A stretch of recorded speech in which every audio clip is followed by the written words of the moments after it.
Allahumma salli ala Sayyidina Muhammad wa ala alihi wa sahbihi wa sallim walhamdulillah rabbil alamin. Assalamualaikum tim puaka sekalian. Welcome back to my YouTube channel.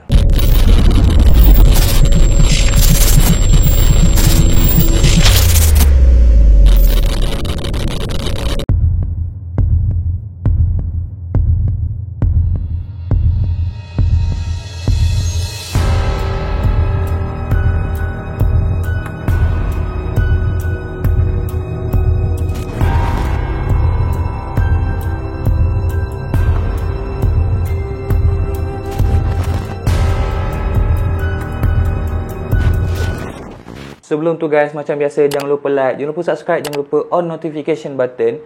Dan kalau korang share cerita aku dekat social media, dekat Instagram, dekat TikTok, dekat YouTube, dekat Facebook, dekat pening, tidak. Bodoh-bodoh je hari ni. Penat sikit geng. So rasa macam biol-biol sikit hari ni. Jangan lupa kalau korang share cerita aku, tag aku dekat aku Ikmah Hanif dan juga hashtag kita Tim Puaka. Dan guys, lagi satu, minta tolong follow akun social media dekat bawah. Kenapa saya kena follow tu, aku tak nak jawab sebab setiap kali video benda sama je aku ulas geng. Tapi sebelum tu guys, aku nak terima kasih banyak-banyak dekat Tim Puaka pada malam ni. Sebabkan korang, senang cakap, korang memang the power of the best of the bestest, the best, the greatest, the best of the bestest lah geng. Aku nak ucapkan terima kasih sangat-sangat pada yang telah join borak puaka aku pada malam hari tu, di mana kita collab dengan Brother Bandel. Dan bila aku tengok balik live tu, lebih kurang dalam 600 orang yang join. Dan yang lagi best, cerita brother tu orang cakap memang rare gila lah. Kenapa rare? Rugi korang tak join hari tu geng. Sebab apa? Sebab brother hari tu, dia kerja dekat satu company lah kat Malaysia ni. Dan bawah company tersebut merupakan tempat pemandian jenazah P.Ramlee. Dan dikatakan brother tu, bukan brother tu lah, member brother tu pernah terserempak dengan lembaga P.Ramlee geng. Rugi betul korang tak tengok. And lagi satu, Brother Bandel tu cakap terima kasih sangat-sangat guys. Disebab lebih kurang dalam 10 tahun dia buat bandel, dia tak pernah dapat view yang seramai tu. Itu first time. Memang semalam dia sebab gila geng. Memang dia nangis di bucu katil, dia cakap. Dan Alhamdulillah follower dia pun dah cecah 500 orang. Dia pun dah buat giveaway macam dia janjikan. Macam aku cakap hari tu, siapa yang join borak puaka akan dapat giveaway, betul tak? Malam tu guys, Brother Bandel ni dia bagi 5 helai baju percuma untuk subscriber Tim Puaka. So borak puaka ni macam tu lah guys. Kita cerita kisah seram sambil tolong peniaga-peniaga kecil. Kalau korang nak dapat giveaway, kalau korang nak dengar kisah seram, jangan lupa follow aku punya Instagram. Dan nantikan next borak puaka, aku akan collab dengan orang-orang yang lagi power lepas ni. Dan aku sangat perlukan bantuan korang untuk support peniaga-peniaga kecil ni. Sebab time pandemik macam ni memang susah geng nak hidup. Dorang ni struggle. Dan dengan bantuan Tim Puaka ni, dapatlah buka sikit rezeki untuk mereka. So kita bantu mana mampu. Pada malam ni, aku nak ceritakan satu story puaka daripada salah seorang Tim Puaka yang bernama Kak Alia. Kak Alia ni, dia share cerita ni dah lama geng. Lebih kurang dalam tahun lepas rasanya. Tapi aku baru sempat nak buka cerita dia hari ni. Tapi geng, cerita Kak Alia ni agak panjang. So be with me. Kekal bersama aku sampai habis. Kak Alia ni adalah seorang perempuan. Jarang laki nama Alia, betul tak? Dan dia telah berkahwin dengan suaminya lebih kurang dalam 10 tahun. Tapi malangnya selama 10 tahun berkahwin tu, diorang tidak dikurniakan cahaya mata. But before aku sambung cerita aku pada malam ni, macam biasa geng, kita perlukan lampu merah kita. So stay tune, aku tukar kejap Dan cerita seram pada malam ni bertajuk Puaka Anak Angkat.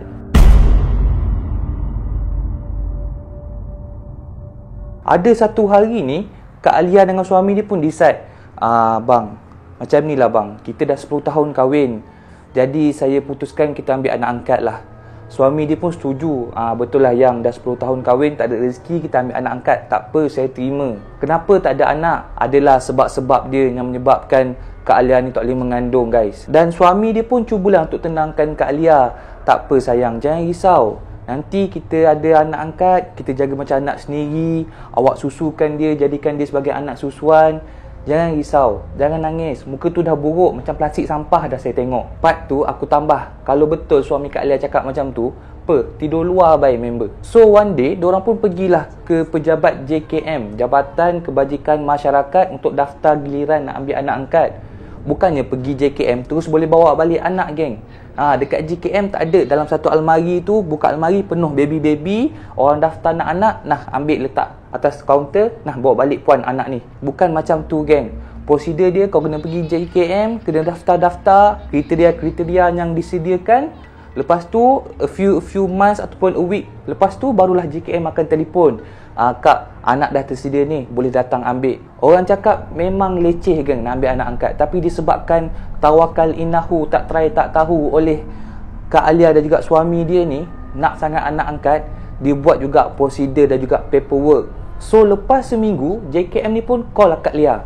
Assalamualaikum puan, saya daripada JKM, saya nak maklumkan lah yang kita orang ada satu baby ni, lelaki, dan memang sesuai lah dengan apa yang puan nak. InsyaAllah kalau puan setuju, boleh datang hospital sekarang, kita uruskan. Kak Alia dengan suami dia memang excited gila bila dengar benda tu. Yelah 10 tahun menunggu, so diorang terus siap-siap, terus pergi hospital, terus naik ward beranak, geng. So bila naik dekat ward beranak tu, ada nampaklah seorang remaja. Remaja ni baru melahirkan seorang bayi lelaki. Memang remaja betul, umur dalam belasan tahun macam tu. Dan lahirkan bayi tu sebab adalah masa silam dia. Dan remaja tu pun tak mampu nak jaga. Mak ayah dia pun orang miskin. Time tu mak ayah remaja tu pun adalah sama-sama. Kak Alia pun tengok budak tu macam, ya Allah, kesiannya, remaja-remaja dah beranak macam ni, rosak masa depan. Tapi kita siapalah nak nilai, betul tak? Setiap orang ada momen hitam dalam hidup dia, betul tak? Maybe ini nasib budak tu untuk lahir anak luar nikah. So kita tak boleh nak judge. Kita punya aib Tuhan tak tunjuk dekat luar. So lepas tengok bayi tu sempurna, fizikal elok, handsome, Kak Alia pun cakap, okeylah, saya setuju nak jaga bayi ni, dan harap awak pun relakan hati untuk bagi saya jaga anak awak. So lepas kejadian tu, gedebak, balik rumah, dinamakan bayi tu sebagai Khalish. Dan dung seminggu berlalu, tak ada benda seram yang jadi, geng. Khalish pun membesar dengan happy time tu. Tapi malangnya, hubungan mak original dengan keluarga angkat ni terputus. Tak tahu kenapa, tapi Kak Alia adalah kadang-kadang telefon mak betul Khalish ni nak terangkan apa-apa, tapi tak dapat. Diorang putuskan hubungan. Tapi tak apalah, Kak Alia fikir ada sebab benda tu terjadi. So dia pun tak nak ganggu, dia jaga Khalish betul-betul. Benda seram start jadi selepas umur Khalish 3 bulan. Di mana orang cakap bayi umur 3 bulan ni baru boleh buka mata. Umur 3 bulan ke bawah, bayi hanya nampak bayang-bayang sahaja. Tapi lepas 3 bulan, dia boleh cam, oh ni rupa mak aku oh ni rupa ayah aku. Tak answer betul. Tapi since umur 3 bulan ni, perangai Khalish seakan berubah, geng. Di mana lepas waktu maghrib sampai ke isyak, dia akan melalak menangis. Tapi melalak menangis tu benda biasalah bayi. Yang peliknya, dia melalak menangis, mata dia terbuka pandang atas.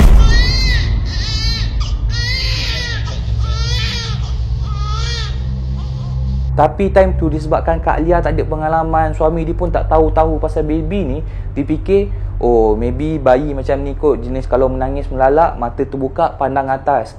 So Kak Alia dia buat bodoh, dia dodolkan bayi tu macam biasa, dia bagi susu. Tapi memang bayi tu melalak kuat gila, geng. Start daripada azan maghrib sampai azan isyak. Lepas azan isyak je, terus senyap, terus tertidur, seakan-akan memang bayi tu penat gila menangis meraung, geng. Seminggu kemudian, perangai Khalish masih sama. Lepas azan je terus menangis sampai isyak. Kak Alia dengan suami ni pun macam tak tahu nak buat apa. Ya Allah, anak, kenapa kau nangis ni anak? Yelah, takkan nak minta refund dekat JKM, betul tak? Bayi ni bukannya ada warranty 90 hari. Kalau rosak boleh pergi tukar balik. So nak tak nak kena jaga, kena settlekan juga kenapa baby ni nangis. So Kak Alia pun telefonlah mak dia. Assalamualaikum mak, Khalish ni mak, dah seminggu dah nangis-nangis. Lepas azan maghrib sampai isyak je nangis-nangis mak. Kenapa ni? Ada apa-apa yang kita orang salah buat ke? Tapi time tu mak Kak Alia cakap, jangan risau, biasalah budak-budak kecil, lepas maghrib sampai isyak tu, mestilah tu dia ada nampak apa-apa. Jangan risau, benda biasa, nanti lepas bulan dia akan okey. So bila mak dia cakap macam tu, Kak Alia dengan suami dia macam, okeylah, tak apa bang, kita sabar, biasalah nak jaga baby ni memang susah bang. So diorang tenangkan diri. Dan malam tersebut, dekat dalam bilik tidur guys. Bilik tidur dia macam biasa, satu bilik tidur. Suami Kak Alia tidur sini, ini Kak Alia, sebelah ni ada macam satu katil untuk bayi tidur. Dan dalam bilik tersebut ada satu tingkap betul-betul sebelah suami Kak Alia tidur. Dan malam tu tiba-tiba Kak Alia dapat satu mimpi guys, di mana dalam mimpi tersebut waktu malam lansir dan tingkap tertutup rapi. Dan tu Kak Alia berdiri dekat tengah-tengah bilik, tengah dodoikan kalis. Tengah dodoi macam tu. Tiba-tiba ada bunyi ketukan dekat tingkap. Dan Kak Alia daripada pandang kalis tu terus pandang tingkap. Dan perlahan-lahan lansir tingkap seakan terbuka sendiri.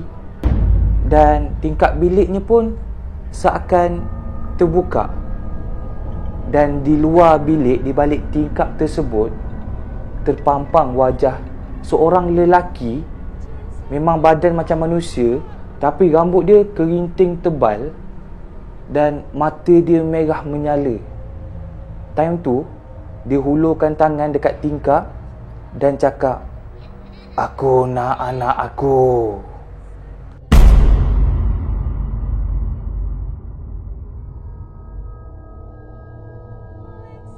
Kak Alia time tu terus peluk Kalis. Dia takut, dia tanya, "Siapa engkau? Kau nak apa daripada anak aku ni?" Dan benda yang kat tingkap tu jawab,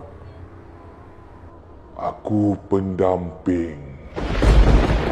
Lepas dengar cakap aku pendamping tu, Kak Alia terus terjaga geng. Terjaga, badan dia berpeluh-peluh. Dia tengok anak dia kat sebelah, elok tengah tidur. Suami dia pun terjaga sebab bunyi isteri dia bangun dalam keadaan mengah-mengah. Dia tanya, "Yang, you okay tak? Kenapa ni? Bad dreams ke?" Cakap, "Betul bang, saya ada mimpi buruk tadi. Maaf ganggu bang, sambung tidur balik ya." Kak Alia pun sambung tidur sampai ke hari esoknya. Esoknya, pagi. Time ni, Kak Alia dekat ruang tamu. Kalis adalah dalam buaian depan TV. Masa tu Kak Alia baru nak sapu lantai rumah. Dan masa Kak Alia nak sapu lantai rumah tu, dia perasan di atas lantai rumah tu banyak sangat bertebaran rambut-rambut yang berguguran. Tapi rambut tu pelik sikit geng. Sebab selalunya kalau rumah kita mesti adalah contoh atas lantai ada nampak rambut-rambut, betul tak? Tapi kita cam lah, "Oh ni rambut kakak aku ni panjang-panjang macam ni. Kak, rambut engkau ni asal selekeh sangat ni." Tapi hari tu guys, Kak Alia tengok rambut tu dia macam pelik sebab ni bukan rambut laki aku ni. Rambut aku pun bukan. Kenapa? Sebab rambut yang bertebaran tu merupakan rambut yang kerinting tebal. Seakan sama macam yang dimiliki oleh lelaki yang Kak Alia mimpi malam semalam. Time ni Kak Alia dah pelik. Dia fikir, rambut siapa ni? Tak apalah, sapu je lah. Dan masa Kak Alia tengah sapu dekat keliling ruang tamu tu, dia tengah membelakangkan anak dia. Anak dia kat belakang dalam buaian. Tiba-tiba masa tengah kusyuk sapu rambut, sapu sampah tu, dia terdengar dari arah belakang, dari arah buaian anak dia, seakan macam ada bunyi seorang lelaki bersuara garau tengah gelak.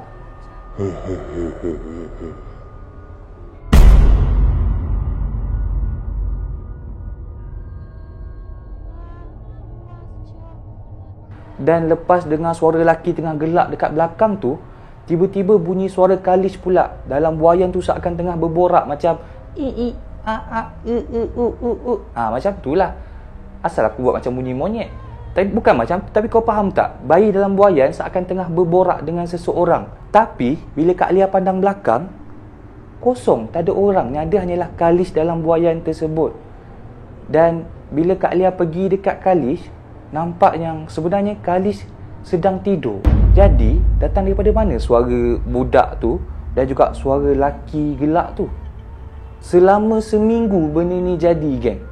Di mana setiap kali dia orang lepak dekat ruang tamu, time tu suami Kak Alia pergi kerja, Kak Alia dengan Kalis je, masa Kak Alia tengah masak ke, tengah sapu lantai ke, tengah lipat baju ke, kadang-kadang akan terdengar bunyi suara laki seakan tengah gelak ataupun seakan tengah berborak. Dan suara Kalis seakan menyahut lelaki tersebut berborak. Tapi bila Kak Alia intai, tak ada orang, kosong. Dan selama seminggu tu jugalah Kak Alia perasan yang dekat lantai rumah dia makin lama makin kerap terjumpa rambut gugur yang kerinting dan tebal tu. Seakan macam ada benda yang tinggal bersama dorang. Kak Alia ceritalah dekat suami dia, "Bang, ada benda saya nak cerita ni bang. Saya tak tahulah, dah seminggu benda ni jadi tapi saya senyap. Saya perasan setiap kali saya nak kemas rumah, mesti macam akan ada rambut kerinting dan juga tebal-tebal. Nak cakap rambut awak, tak bang, rambut awak lurus ikan mayang bang. Sebab saya tahu awak pakai Pantene." Ini tak dibayar ya. "Saya tahu awak pakai Pantene, so rambut awak lurus, tak lekat pun di skala 6. Tapi saya pelik bang, setiap kali saya sapu rumah ni, ada rambut kerinting tebal. Lagi satu bang, yang saya pelik, setiap kali saya buat kerja kat rumah, terdengar seakan macam ada suara laki gelak dan suara kalis sedang bercakap. Tapi laki dia cakap, awak tak ada apa-apa kot, tu perasaan awak je, jangan risau, insyaAllah tak ada apa-apa. Kita kat rumah ni selamat." Sehinggalah pertengahan bulan. Time ni malam Kliwon. Malam Kliwon ni adalah malam di mana bulan mengambang terang. Time tu lebih kurang dalam pukul 12 malam, suami isteri tu dah masuk tidur, Khalis pun dah tidur dekat katil dia. Dan masa tengah tidur tu, tiba-tiba terdengar bunyi ketukan di tingkap bilik rumah tersebut. Kak Alia pun terjaga. Dia ingat benda tu mimpi. So, dia pun fikir, tak ada apa-apalah. Cuba untuk tidur semula. Dan lagi sekali bunyi. Dan Kak Alia terus celik mata. Kak Alia pun cakap kat suami dia, "Bang, saya rasa ada orang ketuk tingkap rumah kita lah bang. Abang dengar tak?" Suami dia pun angguk. "Saya dengar yang. Saya rasa risaulah, takut pencuri ke apa." Suami Kak Alia time tu muka dah berubah geng. Dia pun seluk bawah katil, ambil satu kayu. Dia turun daripada katil, dia tengok tingkap tu. Lansir tertutup rapat. Lepas tu slowly dia tarik lansir. Gelap. Yang nampak di balik tingkap hanyalah pagar rumah jiran sebelah. Tapi tak nampak ada orang ketuk pun. Tiba-tiba degum. Bunyi pintu rumah seakan ditutup, seakan dihempas tutup. Time tu Kak Alia dengan suami dia dah cuak. Suami Kak Alia cakap, "Yang, you telefon polis sekarang. Saya rasa pencuri dah masuk rumah kita ni." Suami Kak Alia terus berjalan pergi ke pintu bilik tidur. Dia kunci geng. Masa Kak Alia call 999 tu, suami Kak Alia duduk tepi pintu, tengah standby nak tahan pintu ni, takut pencuri tu datang tolak pintu ke, senjah pintu ke. Dia tunggu, dia standby je. Tapi time tu memang kedengaran di luar bilik seakan macam tengah kucar-kacir. Seakan macam orang gerakkan kerusi, orang baling kerusi, pinggan mangkuk pecah. Memang huru-hara gila geng malam tu. Memang macam ada orang datang nak merompak. Lepas call polis, diorang cakap lebih kurang dalam 10 minit baru sampai. So time tu suami Kak Alia standby tepi pintu. Kak Alia duduk dekat atas katil dengan anak dia. Time ni anak dia dah start menangis geng. Dan tiba-tiba dekat luar bunyi senyap. Senyap sunyi. Dan beberapa detik lepas tu, kedengaran satu suara di balik pintu. Suara lelaki garau yang sama seperti Kak Alia dengar seminggu lepas dan juga dalam mimpi dia. Suara lelaki garau yang mengatakan bahawa, "Aku nak anak aku."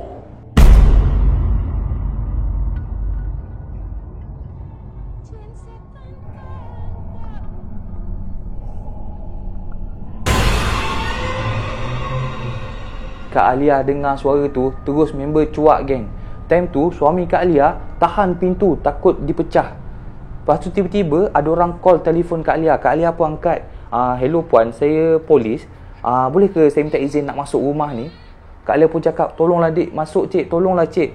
Orang dah depan pintu bilik saya ni cik." Lepas tu bunyi gedegum, seakan pintu rumah dipecah. Dan beberapa minit lepas tu bunyi ketukan di bilik Kak Alia. Dan lepas suami Kak Alia buka pintu, ternampak di luar bilik tu ada 3 orang anggota polis tengah berdiri. Dan bila diorang keluar bilik je, time tu ruang tamu dah cerah, polis dah buka lampu. Tapi pelik geng, sebab tadi diorang dengar seakan rumah tu dikucar-kacirkan. pinggan pecah, kerusi dibaling. Tapi bila orang keluar daripada bilik tu, bersih, macam tak ada kesan orang masuk pun. Dan bila ditanya oleh polis, dia cakap, "Cik, betul ke ada orang pecah masuk rumah ni, cik?" Dan suami Kak Lia cakap, ya, saya dengar, cik, ada orang pecah masuk, dia buat bising kat rumah ni." Polis tu balas, "Tapi cik, masa saya sampai tadi, pintu rumah cik berkunci. Memang tak ada orang dalam rumah ni." Time tu, suami isteri tu memang dah cuak. Memang tak tahu nak buat apa, geng. Time tu, pukul 3 pagi. Polis baru je balik. Suami Kak Lia pun terpaksa bagi keterangan apa yang jadi. So, lepas polis balik je, diorang dua-dua terus duduk kat ruang tamu. Bawa Khalis letak dalam buaian depan TV. So, masa tengah lepak dekat ruang tamu tu, dua-dua macam clueless, macam tak tahu nak buat apa. Sehinggalah tiba-tiba datang satu suara daripada dalam bilik tidur dua orang. Suara yang sama didengari awal-awal tadi. Suara yang cakap, Aku nak anak aku. Aku nak anak aku malam ni. Lepas dengar suara tu, suami Kak Lia terus pandang Kak Lia. Dia cakap, Lia, now you ambil baby, masuk dalam kereta. Saya pergi ambil kunci, saya kunci rumah. So Kak Lia tak fikir panjang. Dia saut tudung, dia ambil Khalis, dia terus keluar rumah. Suami Kak Lia pun pergi ambil kunci kereta, keluar rumah, kunci pintu, geng. Time ni, Khalis dah start nangis-nangis. So Kak Lia pun terus masuk dalam kereta. Suami dia pergi buka pagar rumah. Dan kereta, diorang parking dalam garaj yang hadap rumah. Dan depan kereta tu, ada satu tingkap besar tepi pintu rumah. Memang kalau buka lampu kereta, akan nampak dalam rumah ada apa. Dan lepas tu, Kak Lia buka lah lampu kereta.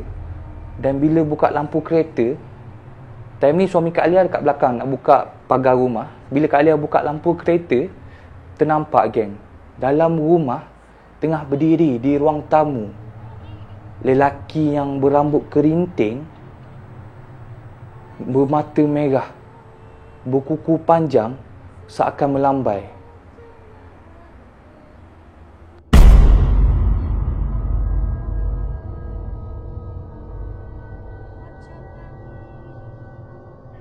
Mata lembaga lelaki tersebut pandang tepat dekat arah Kak Lia. Lepas tu suami Kak Lia pun masuk. Kak Lia time tu tercengang pandang lembaga dekat depan. Dan bila suami Kak Lia masuk, dia tengok Kak Lia macam pelik je. Dia pun terus reverse kereta, jauh daripada rumah tersebut. Memang pintu pagar tak tutup, geng. Yelah dah cuak, tak ada, geng. Kau parking elok tepi rumah, tutup pagar baru caw. Tak ada, geng, macam tu. So diorang pergi mana malam tu? Diorang pergi balik rumah mak Kak Lia. Sebab rumah mak Kak Lia ni lebih kurang dalam 20 minit je daripada rumah diorang. Dan ayah Kak Lia ni merupakan salah seorang ahli perubatan Islam juga. Dan bila dalam kereta tu, Kak Lia dah telefon mak ayah, dia cakap ada benda yang ganggu mak. Tolonglah mak, suruh ayah buat something. Bila diorang masuk pagar rumah mak Kak Lia tu, ayah Kak Lia dah standby depan pagar rumah. Dia suruh berhenti, dia baca something. Time ni 3 beranak tu dalam kereta lagi. Tapi ayah Kak Lia duduk depan pintu pagar rumah, berdiri baca something, tiup. Lepas tu baru dia bagi isyarat, masuk-masuk. Lepas kereta Kak Lia parking depan rumah, diorang keluar, ayah Kak Lia cakap, ada benda tumpang kamu datang sini ni. Kamu buat apa sebenarnya ni, Alia? Time tu Kak Alia tak tahu nak cakap apa, geng. Tapi Khalis yang dalam pelukan Kak Alia tu menangis melalak, geng. Sampailah ayah Kak Alia ambil air, dia baca-baca, dia sapu kat muka Khalis, barulah Khalis senyap. Dan bila masuk rumah, ayah Kak Alia cakap, Alia, esok kau selidik balik budak ni. Datang daripada mana, siapa mak dia, siapa ayah dia. Macam aku cakap tadi, lepas Kak Lia ambil anak angkat tu, keluarga asli Khalis ni terus hilang. Telefon tak dapat, semua tak dapat. Sehinggalah Kak Alia kena pergi JKM nak minta keterangan siapa mak sebenar Khalis ni. Barulah diorang jumpa alamat rumah. Dan bila pergi ke alamat rumah, ternampak yang memang rumah tu uzur gila, geng. Memang rumah kayu dalam kebun getah. Dan bila pergi ke rumah tu, terjumpalah remaja yang lahirkan Khalis tadi. Dan dalam rumah tersebut ada juga mak dan ayah perempuan tu. So Kak Alia pun tanyalah. Dan tu Khalis tak ikut. Khalis kat rumah. So Kak Lia tanya, adik, saya minta maaf, tapi saya nak tanyalah, sebenarnya siapa ayah budak ni? Sebab sebenarnya akak ni dah kena ganggu banyak hari dah, Dek. Dekat sebulan dah. Apa yang jadi sebenarnya, Dek? Dan hari tu barulah mak ayah budak tu cerita yang sebenarnya anak diorang ni, yang beranak ni sebenarnya dirogol oleh salah seorang pengamal ilmu hitam dekat kampung. Tapi orang tersebut telah pun meninggal dunia, aksiden. Memang mati on the spot, badan terburai, geng. Dan dikatakan pengamal ilmu hitam tu memelihara pontianak untuk perlindungan. Dan atas apa yang Kak Lia cerita, benda tu sedang cari waris untuk sambung menjaga. Dan Khalis merupakan darah daging yang sedang dicari. Sampai sekarang, alhamdulillah, Khalis selamat. Tapi apa yang Kak Lia cerita, masa Khalis dah pandai bercakap, dia dapat tahu yang Khalis sebenarnya hijab terbuka. Dia boleh nampak benda-benda yang datang ni. Dan setiap kali dia nampak, dia akan nangis. Dah bawa pergi berubat, tapi itulah, bila benda dah terjadi ni, susah nak ubat balik.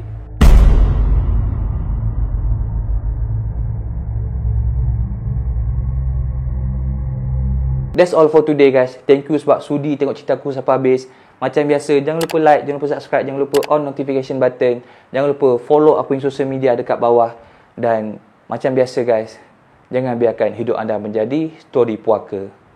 Ciao.